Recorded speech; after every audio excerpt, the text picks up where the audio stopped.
ওই তুই মুখে মুখে তর্ক করস, তোর বোটা কিন্তু টান দিয়ে ছিঁড়া ফেলাম। ওই তোর বোটার কোনো প্রয়োজনীয়তা আছে? তুই এটা নিয়ে ঘুরস কা? হ্যাঁ, কেউ যদি 1.5 কেজি মরিচ কিনে 1 কেজি তো তোর বোটাই পায়।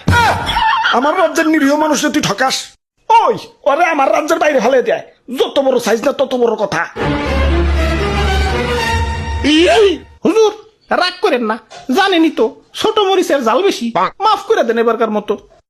আচ্ছা যা, তুই কই সোজ দেহে মাফ করে দিলাম।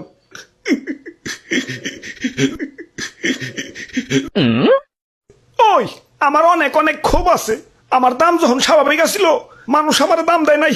যাতা তরকারির সাথে আমার রাঁধছে, ডিম রানবো আলু দাও, সিম রানবো আলু দাও, ঘরে তরকারি নাই আলু ভর্তা বানাও, একটু ইজ্জত ছিল না। গরুর মাংসের সাথে আমার রানলে তাও নিজের একটু বড় বড় মনে হইতো, কিন্তু একদল লোক আবার সেই মাংস থেকে আলু মালু সাইটে রেখে বাইসা বাইসা খালি মাংস খাইতো।